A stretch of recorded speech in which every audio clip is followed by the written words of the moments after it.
and let them have dominion. The kingdom of God is within people. It's the advancement of the people that is advancement Because of the kingdom. faith must be backed by the assignment of this ministry is found from that verse. Where we You're onto a word encounter as Pastor David Ogbueli ministers God's word to you with simplicity and power. God bless you. He created them to control the earth, to control the circumstances on earth, just like God controls the heavenlies. Hebrews chapter 11. I want to talk to you on the wilderness school of faith.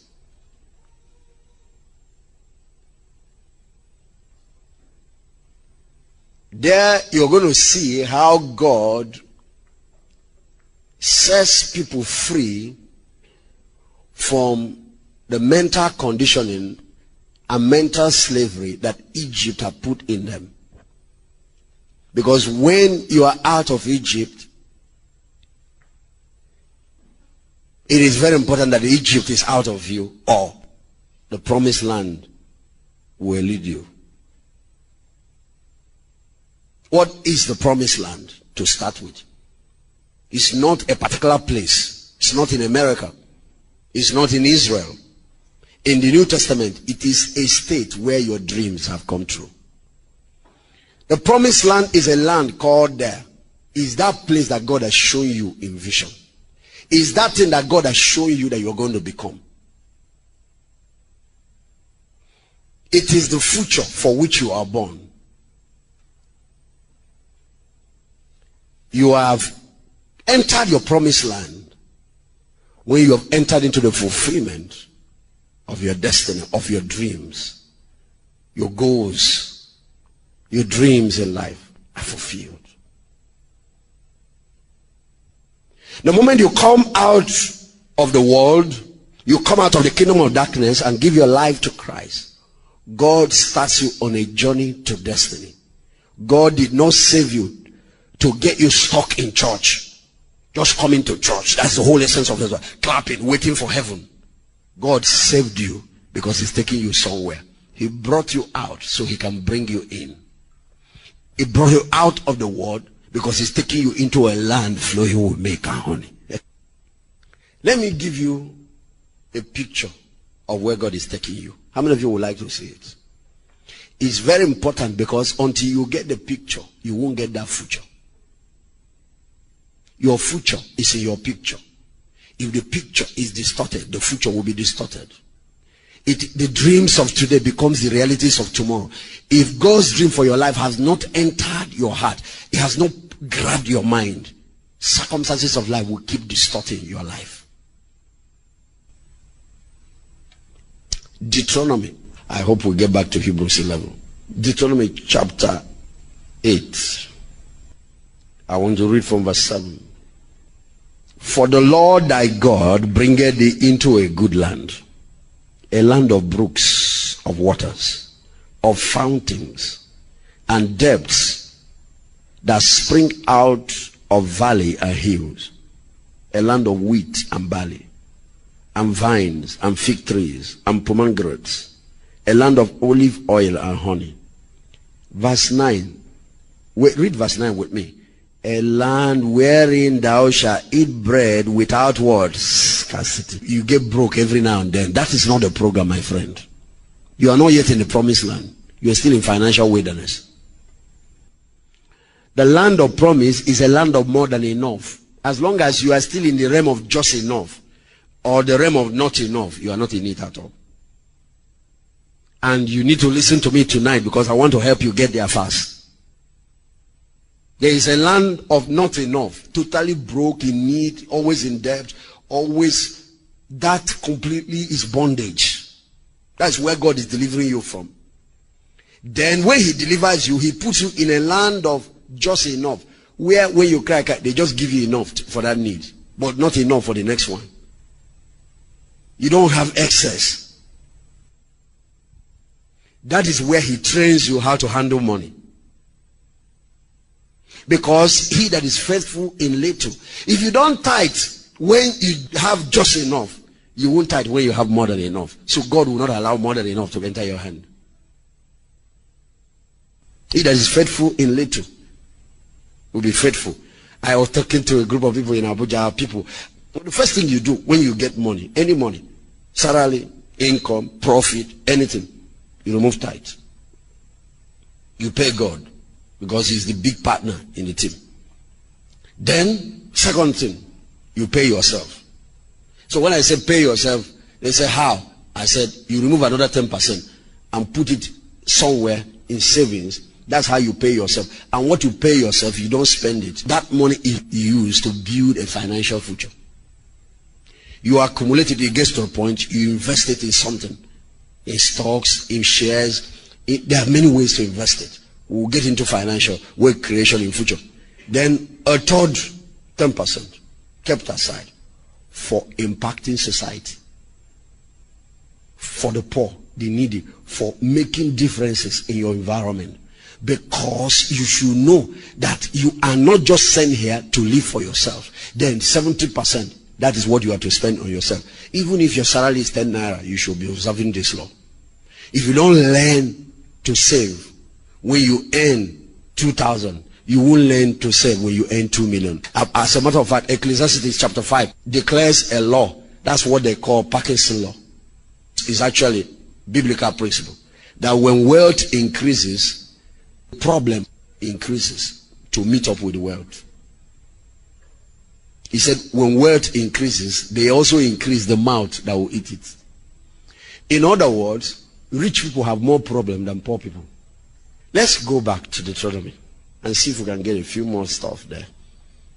Verse 9, a land where thou shalt eat bread without scarcity, and thou shalt not lack anything in it. So you are not yet there, I can tell.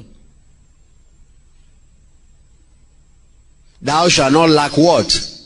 Anything. When you arrive there, you yourself will know. That is a place you get to in life where your dreams are now realities. You are not just confessing. You are not just believing. You know because you can see it. The realm of knowing is higher than the realm of believing. Let's read a little more. A land where you will not lack anything in it. A land whose stones are iron, of whose hills thou mayest dig brass. When thou hast eaten and you are full, thou shalt bless the Lord thy God for the good land which He has given thee. Verse 12. Let me read from verse 11. Beware that thou forget not the Lord thy God in keeping His commandments and in His judgments and His statutes which I commanded this day. Lest when thou hast eaten and are full, hast built goodly houses. Everyone say houses. How many do you have? You are still a tenant. You need to listen to me this year. It's not just for today. I have the road map. And I'm not joking about it. I know what to do to you to change if you will cooperate with God.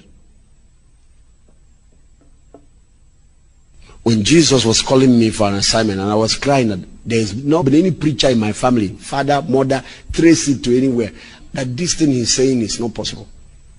He said to me, listen, I will give you a mouth and a wisdom. I know your man will listen to you and not think twice.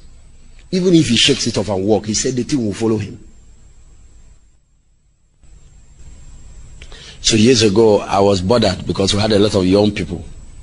And I was talking to Papa Idahosa.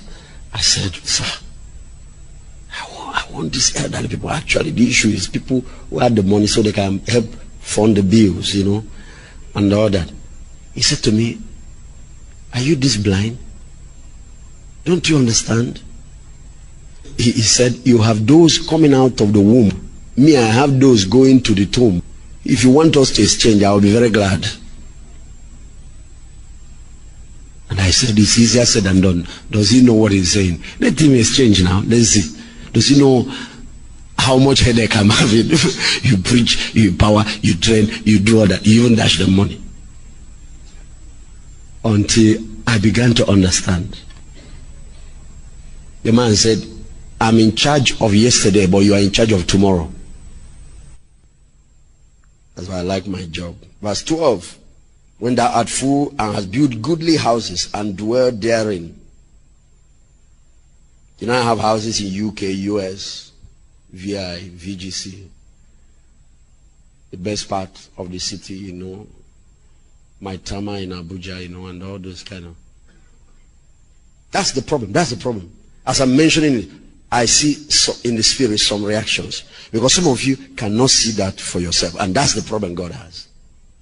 He can't bring it until you see it. You cannot give birth to a child you did not conceive. Your life will not produce a dream you did not conceive. You will understand the problem God had with the children of Israel, because this message was given to the man Moses to preach to a group of slaves who have lived for 400 years not owning anything, not having anything, deprived of everything, suffering everything. And you're not telling them about owning houses, eating without scarcity, where you're going to have abundance of everything. You will not lack anything. Very interesting for them, but they try to imagine it, their head can't get it. One of the first law, if you're going to be emancipated mentally, is the law of vision. The moment a picture of a preferred future enters, and your spirit snaps it, and that picture is plated on the canvas of your heart, the devil can't stop you again. Before the devil can stop your future, he has to wipe your picture. The problem this people had is that the picture of Egypt living under Pharaoh was stronger than anything God was trying to tell them. And every time they face a problem, they prefer to go back.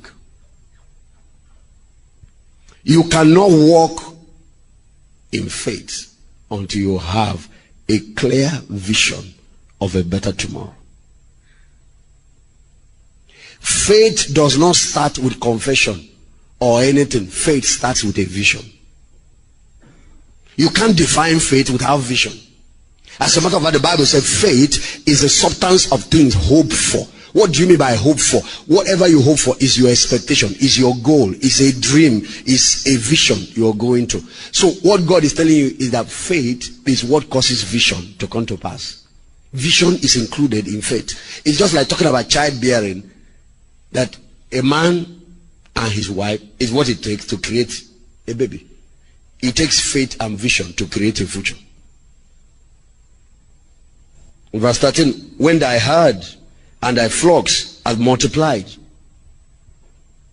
If God was talking to me now, he would be saying, when this church is now in hundreds of thousands of members, and that's what it's going to be. It's going to be one of the biggest churches in this city.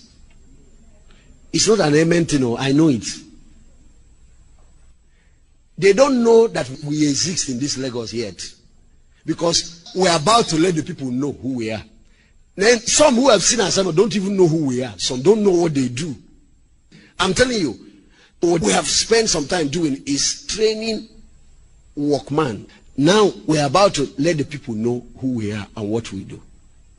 And all of a sudden, Lagos will wake up to realize what they've been looking for is here. It's true. You know, if I'm not a pastor, this will still be my church, as long as there will be somebody doing this thing. I told Pastor Sai, I said, if church is 4 hours drive, we'll be driving there every Sunday, because you don't attend church because of proximity. You attend church because of destiny. You don't attend church because of what reason. It's from our place. Sorry for you. Who cares where the people are from? Is that what we are talking about?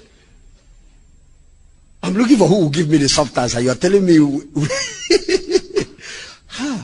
ignorance. That's why the first thing God said is, let there be light, so that the cobwebs in the mind can clear and people can see. You want to send your kids to school. Do I want to know where the man is from? What I want to know is the standard of education. What that child will come out looking like. So when they talk to me about Corona, they talk to me about British International School, and so on and so forth. There are a number of them here that are good. And then, say, where is he from? Is he from my village? He's from your village. You carry the keys there. How foolish people are when they come to spiritual things. They become very stupid. And maybe I should even say this. The so-called big names had the message for yesterday. The truth is that the church of the future, Nigerians are about to be introduced to them. We have slave camps everywhere, calling them churches. We are maintaining the ministry of deliverance, Moses' ministry. Just maintaining people in deliverance. God is talking about a promised land. People who will possess nations.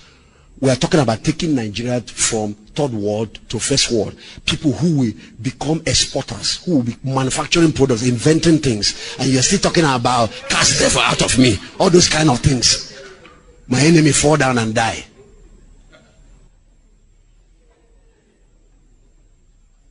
Egypt. That's the problem. This is the problem. Pharaoh is dead since. But there is still Pharaoh in the mind of the people.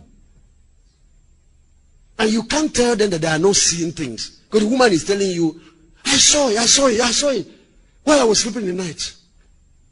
I said, who did you see? He said, it's my husband. He came to kill me. Then he gets there. They give him some prayers. How to fall down and die. Who do you want to kill? Your husband. Is that what Jesus said? Love your enemies. Why did he say love your enemies? Because he who has love for enemy has no enemies. That's how to eliminate enemies. Two things happen. When you practice what Jesus taught, two results will come. The first thing is that the Bible says when a man's way pleases the Lord, what does he do to his enemies? He makes all his enemies to become his friend. When you walk in love towards your enemies, all of a sudden you win them back. The second thing Jesus said is that there are some enemies who will not be won by love. He said, then the love you are showing, they heap coals of fire. That's how you can kill them. They get destroyed. You see how David was responding in love back to Saul. Saul had to be eliminated. It was David that killed Saul with love. Not by fall down and die. Because what happens is that by doing that, you now bring divine judgment on him. You heap coals of fire on him. The people we are calling to fall down and die are refusing to die. After a while, the man sends you out of his house. Then you carry your bag. Pastor, please, do you have BQ? Can I move in your BQ? His pastor that is about to die, because by the time he gives you room in his house, he has got a second wife. Because I heard stories of men of God who fell down and died. And we say, one night, he started crying, hey, he has come again to kill me. What is the time? 2 a.m. Then you go to help a married woman that is living alone. And she's in her 90. Then she goes, oh, Pastor, oh, thank you, Pastor. Thank you. Oh, Pastor, thank you. You helped her leave her husband's house now. You have to be the husband.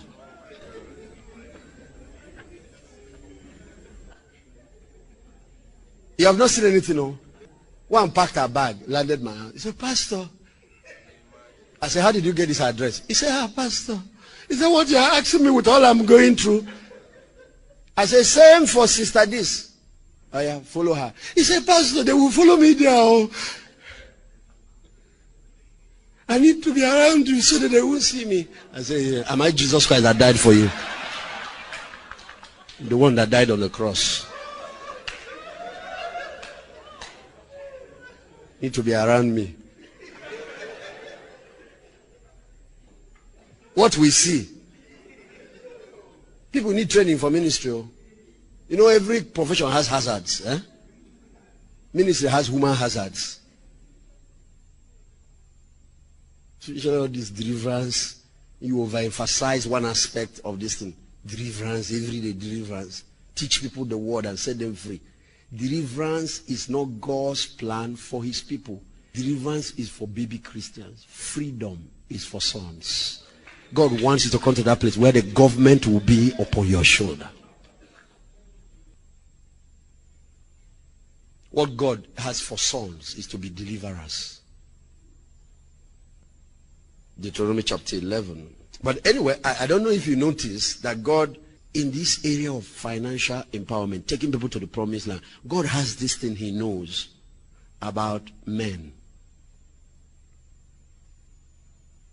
Do you know why money area is the area where majority of the believers have challenges, including ministers? You know why? That is the number one cause of backsliding in the church. That's what God was warning them here. That prosperity breeds vices. Therefore, you need training for it. You need to be prepared to handle it. That power breeds vices. That the adversity God allows before he finally empowers you is to prepare you to handle that greatness when it comes. If you think God doesn't know what he's doing, he should just let you break into it without any form of training and anything, then why don't you just let your little boy, little kids start driving your Jeep, your Lexus, your S-Class? He's born about 15 million buying a car. And that boy that is 5 years old, of course that one is even small. Even these so-called teenagers, he's 13, 12, he just carries it in to go and impress one of his girlfriends. And what is the next thing? You see him coming by like this. Hey, Daddy, hey, bad thing happened today. Hey, Daddy, thank God for me that I'm alive today. Hey. He said to him, why are you crying? What happened?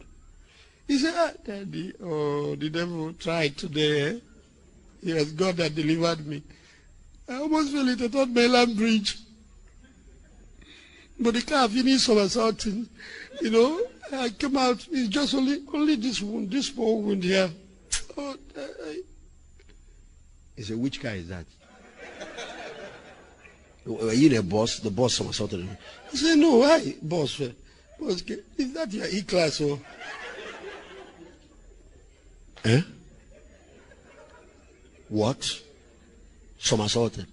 He said, hey, oh, Daddy, be happy for me. Then I came out. No, I have not understood you. Are you with your friend in his E-class? And then you had a... Daddy, go and look now. Can't you understand? Can't you see that the car is not in the park? I just wanted to just buy something. Then I didn't find it in the supermarket. I decided to buy it at Park and Shop. 7 million. He didn't know what he damaged. You see why we start giving them things in stages? That's why God is following you that way. So, prayer is not what gets more money into your hand. It is proving to God that you can be trusted. And you don't go to God and tell him with your mouth, you can trust me. No. It is the one he gives you that you use to prove it. While you are eating today's tithe, you are forfeiting tomorrow's wealth. While you are squandering what is put in your hand today, you are blocking what God wants to put in your hand tomorrow. This is the problem we have in the church. Money is the least thing in the kingdom, but yet is the hardest thing for people on earth to get.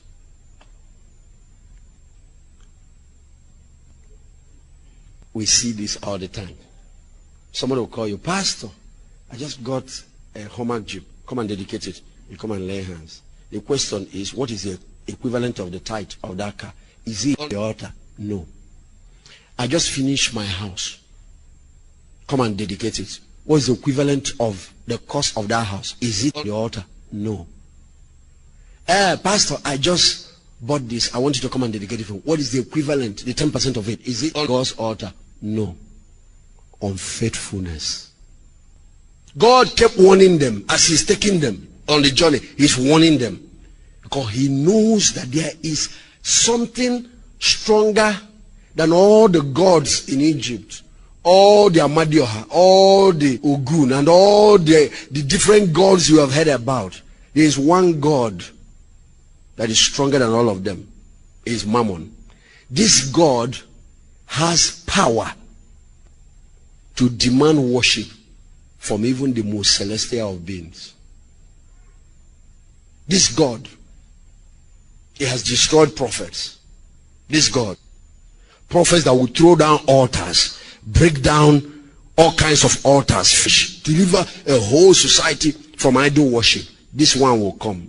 They will bow at his altar. Mammon.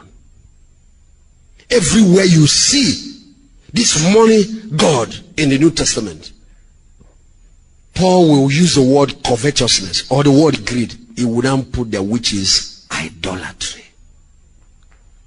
So there is another type of idolatry that people are not recognizing, is mammon worship. People who have been in slavery overestimate material things. They always worship that God. They always do. Because when they start having what the masters used to have, those things that were deprived from having, it seduces their heart. You see, for Moses, mammon was not a temptation. He grew up in the palace. I want to read for you Hebrews 11 verse 25. We'll come back to Deuteronomy, but I want to read something in Hebrews 11 verse 24. By faith Moses, when he was come to maturity or come to years, refused to be called the son of Pharaoh's daughter, choosing rather to suffer affliction with the people of God than to enjoy the pleasures of sin for a season. For Moses esteemed or valued the reproaches of Christ greater riches than all the wealth and treasures in Egypt, for he had respect unto the recompense of the reward. So by faith he forsook Egypt, not fearing the wrath of Pharaoh. I want you to understand what you just read. If George Bush announces tomorrow morning that they are sending all the American airlines down to Lagos, for the whole of tomorrow they are going to come to Lagos, that from 12 noon, whosoever gets a seat enters, is free. You have American citizenship automatically. And move to US, you're a citizen. Even Nigerian university, the professors will empty. We will be looking for most of our professors. Before you even talk about street people, we're going to have a crusade of more than 50 million people in attendance at the international airport. Because of course, Lagos, 90% of Lagos, I just gave that 10% for respect, will empty there. And we have close to 20 million here. Then other states who will hear the advert. Oyo State, Ogun State, all these states around east. Even the grandmothers in the village. You see how we value American citizenship. Even if the guy has some plan about coming back, because he said, even my bag, leave it. I'm not interested. I just heard this thing, now I'm rushing. Some will sleep in the airport throughout that days before, even this night, to be able to be among the ones who will enter first. He said, after I've gotten it, one day I will come back. If the bag is still needed, we will see to it. Some men will abandon their wife and children here. After we can call them. If the Queen of England makes an offer to 1 million Nigerians, not only that she's giving them British citizenship, she's conferring on them loyalty, adopting them to become her own children. They can start living in Buckingham Palace if they want, I'll have anything they want in UK. You know that woman is the 4th richest person in the world.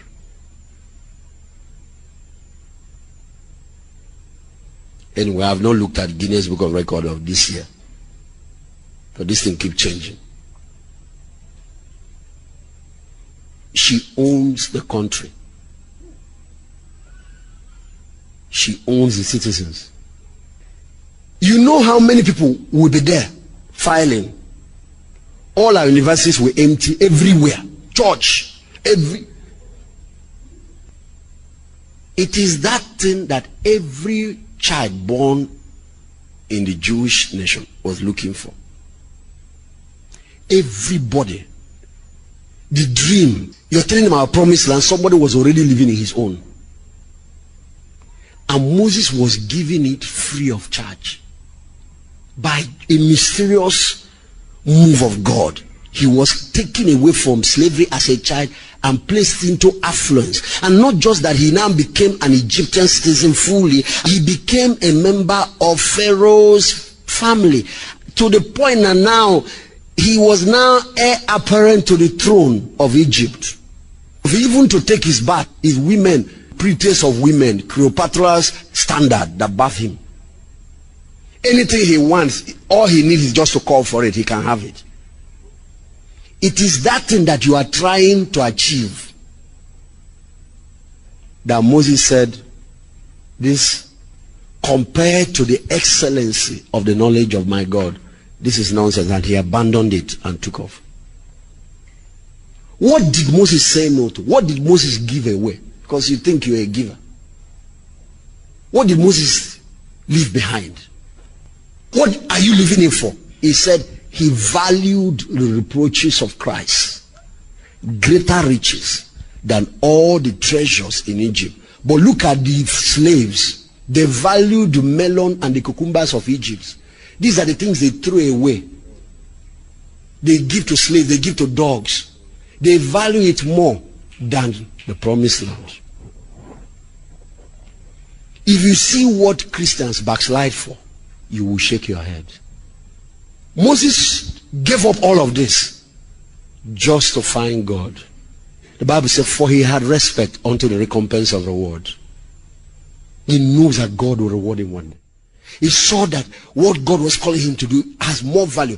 Paul the apostle was another man who was in that state. He listed all his qualifications, all he had, his trainings and everything. He said all those things were like dungs compared to the excellency of the knowledge of Christ. When you see these ones who have tested all of this, that is why when people come to answer a call of God, most of the stories I hear, especially in this country, my business collapsed.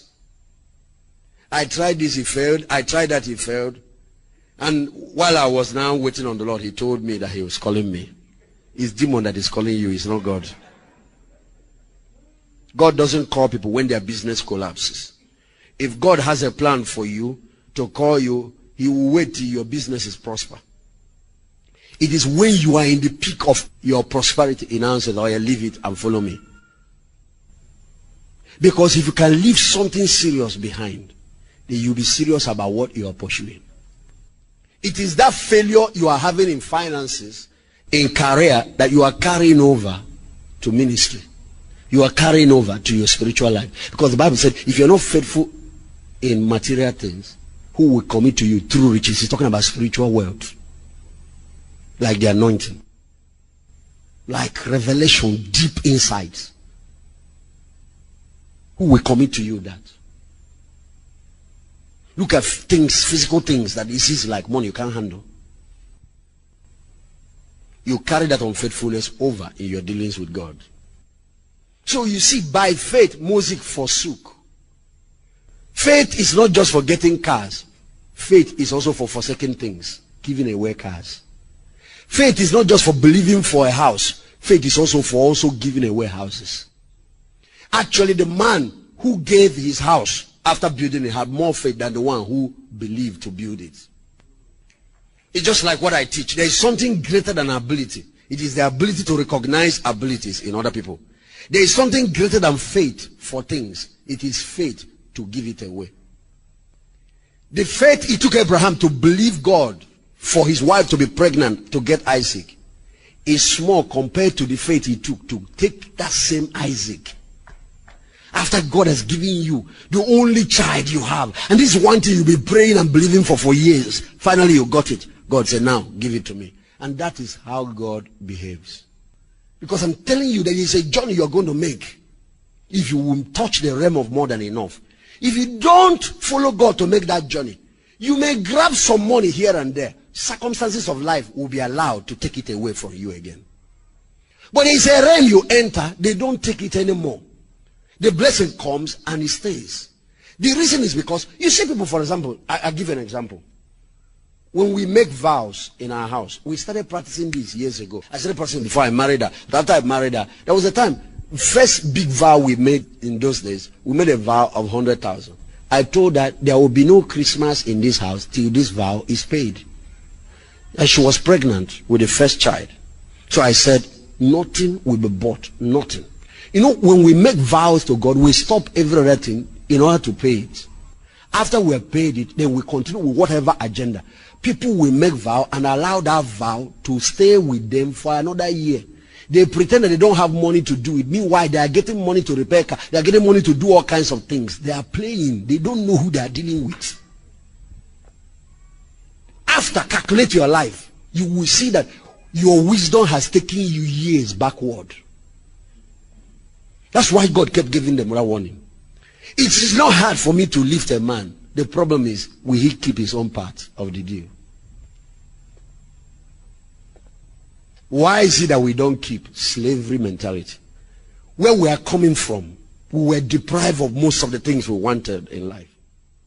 Now that we are beginning to test it, somebody wants to collect it from us. That's how, at that moment, that's why we react to preachers when they talk about money. He wants to collect it from me. God said, give, no. Because a slave has lived in deprivation for so long that he's now suffering from a disease called deprivation dwarfism. This is a dwarf. And you know, people who suffer from that disease also suffer from a kind of complex. That's why slaves don't make good leaders. He is a dwarf. He knows he's a dwarf. So what they normally do is they try to make every other person lie down so that they will feel that they are tall. But suppressing others does not increase your height. So in the slave world, there is suspicion. You don't trust anybody. Somebody makes a move, you misinterpret it. Every little move, because why? The language, the key to that word is survivor, is defense. Everything is about defense. Everything is about defending yourself. When somebody corrects you, you take offense because yes, he has crossed your boundary. They are not teachable. They can't be meek. You can't teach them because everything about them, when you start teaching them, they see it as if you are attacking them. When you say something that will help them, it will attack you. You know, there is a way people are wounded. You touch their wound, they react. Is that not so? Then when a doctor now comes, the doctor that will heal it will have to touch it, will have to treat it. They react to him too.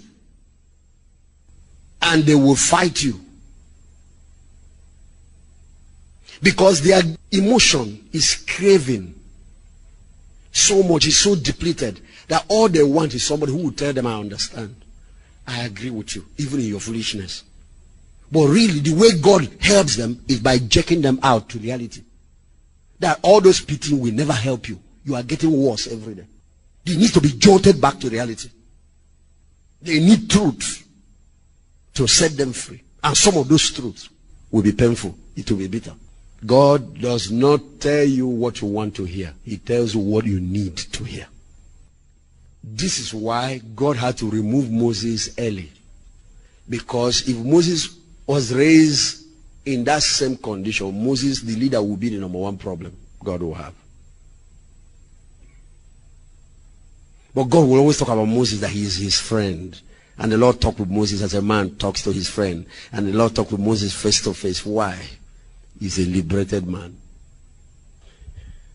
Deuteronomy. Go back to that Deuteronomy.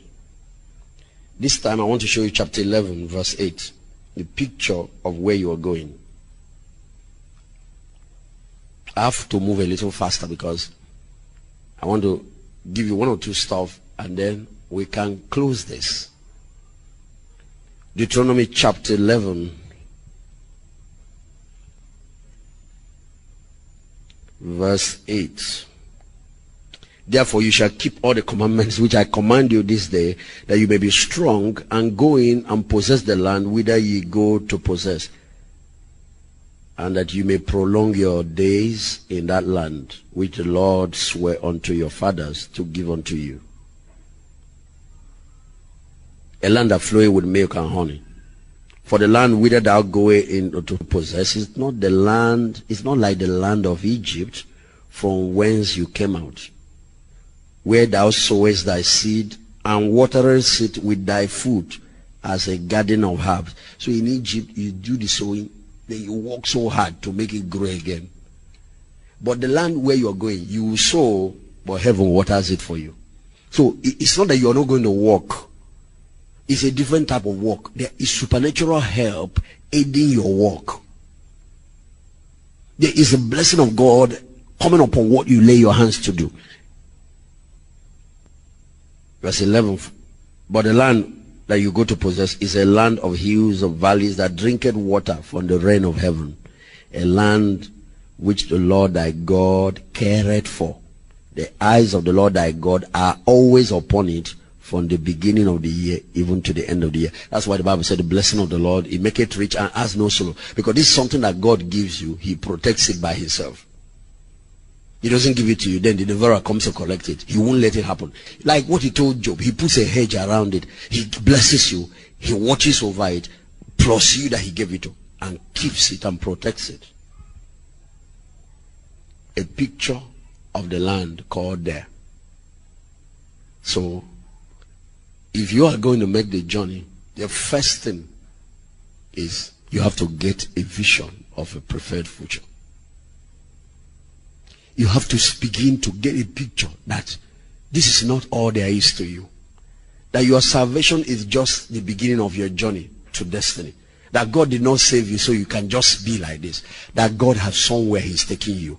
You begin to get a dream. When you pray, begin to pick up what the Holy Spirit is putting in your spirit. Because when you pray, when you fellowship with God, one of the things that the Holy Spirit does is to cast images, to paint pictures in your mind. The Bible said, I will pour out my spirit in the last days, and your sons and daughters shall see visions. Your old men shall dream dreams. If you are associated with God and things are not being dropped in you, pictures are not being formed in you, dreams are not being born in you, you have not made contact. The second thing that is required if you're going to make that journey is that you have to leave where you were and come out of it. You have to come out of Egypt. Abraham was the first man God gave this promise, you know. But the promise is also to Abraham's seed. That's why the children of Israel are enjoying it. That promise is still for us today, because if you are Christ, you are Abraham's seed. When God gave that, cast this picture, gave it to Abraham, then he gave him the second instruction. He said, come out of thy father's house. Come out of thy kindred. Come out of... Why? Why? It is that word God is telling you to come out that shaped your mind. The mentality you have now that is causing failure was shaped by that word. God is calling you out of that word that placed this limitation in your mind. Some of you, to be very honest, needs to slow down on going for Christmas for maybe a year or two. You have lived in this realm, maybe that village, for so long, and heard all their negative talks and all the whatever, that it has really damaged you so much that you need to maybe slow down on it just for a while, till you have reprogrammed, you have recovered the dominion image in your spirit, till your mind has been fixed. When I actually said yes to the Lord, I stopped going to my place for up to 4 years. I'm not telling you to do that. Until now, I still do certain things. You see, that Christmas from 22nd, everybody's rushing. When they are going this, I'm going the opposite direction. Now that God has reprogrammed my mind, I really sit down to wonder. The armed robbers now know that the people are no more in the cities. They are on the road. So they wait for them on the road. Many of them lose their lives. What is the rush for? Why don't you go before the rush? Some sleep on the road. They are going for Christmas. Who told you? Whichever direction the world is traveling, travel in the opposite direction. Then you get there, you see worship of money. Who came back with Jeep? Who came back with this? Who, and all those kind of things. Then ceremonies, traditional wedding, tied to, and they are dancing, they are spraying money. You see some who are God's people that are being tempted by that. God said, come out of thy father's house. Come out of thy kindred. You are no more an Igbo man. You are not a Yoruba man anymore. You are not an Hausa man anymore. You are not a Wafi man anymore. Leave that wayo in worry. Leave it behind. Leave that sense behind. Leave that greed in Eastern Nigeria behind. Because these are the things that will ruin you from reaching the promised land. Leave that instability of the Yoruba land behind. Become a trustworthy person. Become a man of integrity who can make a promise and stand by it. Leave all those stuff behind. Get up. There is a new you that is about to emerge. Come out of thy father's house. Come out of your village, your kindred, your tribe. I'm an international citizen.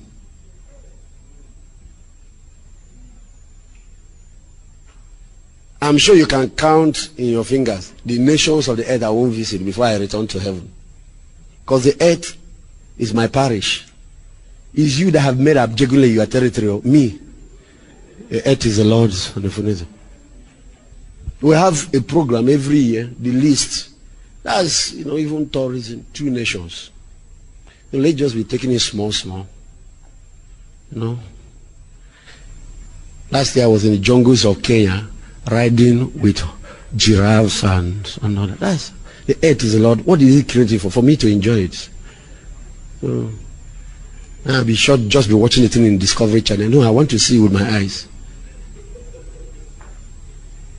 I told them this year when Chinese trade fair, remind me so I can be there.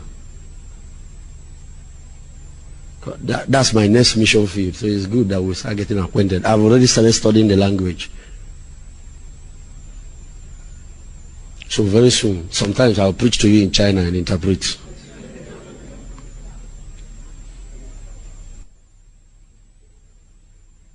The wealth of China. Don't you know that is going to be the next most powerful, wealthiest nation in the world? Not US. US is going to give wealth to China. Why don't you position now to be one of those who will possess that nation? In football, they say that an average player runs to where the ball is. Professional footballers run to where the ball is going. They know that as you are running to where it is, the man is going to pass it there. So these are the ones that make people like Maradona, the Pele. These ones have extra skill. They have calculated where it's going to go. They look at the man who has the ball, look at the 2 people who are positioned to take it, and he's going to be one of them. So they take off to where it's going to be. And then the man passes it there, they collect it from there and score. So I don't like being everywhere, but I like to be where the ball is going. So I study where events are going, and I go there. So by the time it's crowded, I've collected my share since. Some of you that won't see now, I'm drawing the roadmap for the future. This is where the church is going now, the church in Nigeria. Very soon now, the ones who don't understand some of these things we are teaching now, relevant messages, who just stay and be talking in the spirit, that things that are not real, ancestors are pursuing you, they will be phased out. Mark my word. I'm now pointing to you now where the future is. Moses, my servant, is dead. Now Joshua, arise.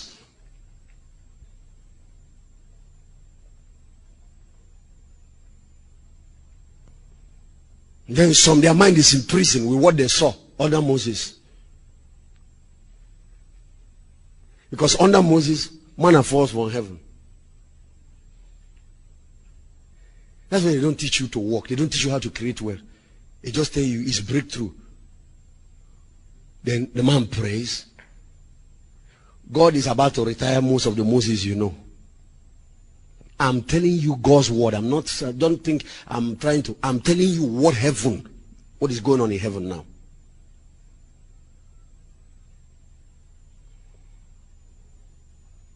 Because they've done this for the last 30-something years.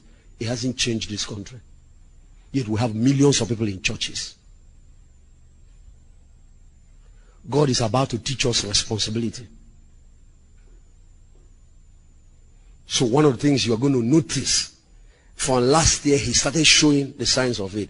Manners are refusing to fall now.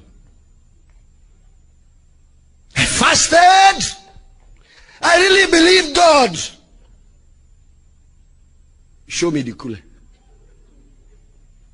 Because you fasted and stayed in church. You think after shouting and screaming in church, one will just fall. God is talking about those who will control the oil industry. God is talking about those who will take over the economy. The different facets of the national issues. And you are still hiding inside religion. Let me tell you the secret about Moses' generation. The secret about that era is that the Bible says Moses knew his ways. The people knew his acts. The secret about that era is that it's only one man that knows the secret. And as long as people stay in that realm, it's only one man that is actually prospering now. It's only one man that knows his ways. Others are just a dependent group of people. Where God is taking you is where you will build goodly houses. That's what you read. Did you read it in Deuteronomy chapter 8? Can somebody say amen? So come out of thy father's house. Detach from all those associations and environments that is rekindling the Egyptian program in your head. Stay away from everything that helps to activate that program. Allow God to delete some of those softwares the enemy has put in you for a long time. Because the problem is, you hear one teaching here, you go, your father gives you another one. I teach you how to love your wife. Your father tells you, women, you want to trust women? But the one I'm telling you is not my words. My father used to give me his own too. But see the one I'm telling you. The one who created you knows what will work. Nobody knows life like God. Nobody understands marriage like the one who created it. The man that is telling you this, check his marriage now. Is his wife happy? Is he happy?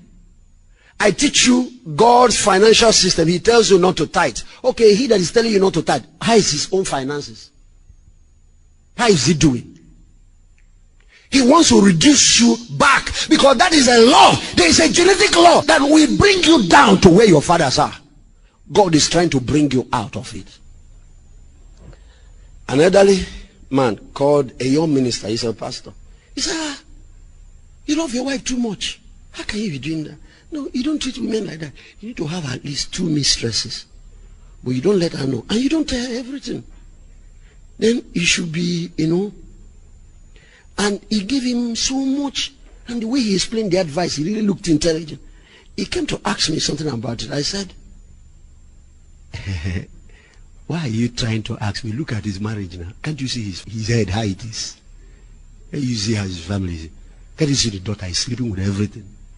His philosophy is working now. Can't you see the result? Do you want to reap what he's reaping? He said, no. He said, I never thought of it like that. He said, that's the seed he sowed. Look at the result in his life. His children doesn't respect him. There is really no family. Is that what you want? You have a happy home now. He wants to destroy it for you. Come out of your father's house. Come out of your kindred. You won't do this journey. You won't make it successfully if you don't stop listening to the wrong source. You see how in your auntie slap men. In your house, they know they hear. It's a case they brought to me. They sent a young girl home with a baby. She came to me to cry that I should pray. The enemies have scattered my marriage, oh God. He's a pastor. Even before I married him, one woman who used to see things told me that I should pray very hard that the enemies after this marriage, that they will scatter it. Those things don't move me. I said, calm down, calm down. They told you, and you still fell inside it.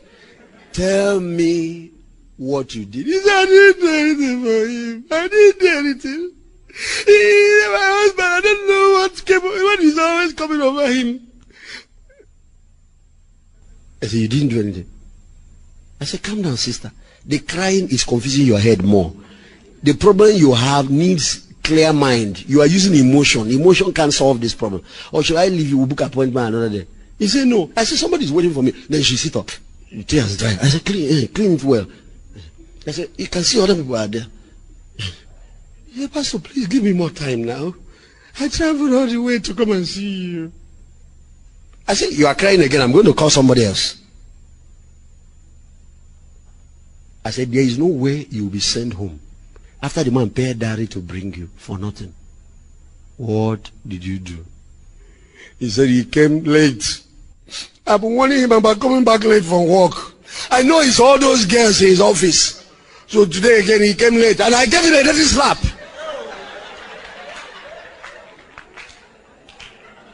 I've been warning him since. He doesn't know that each time he's doing this, my heart will be beating. I will sit down. I can't relax. Even to watch TV, I'm not able to watch TV, Pastor. I tried to pray about this before. The prayer wasn't working. I warned him not to lead me into that temptation again. For the conclusion of this message, please play the next tape in the series.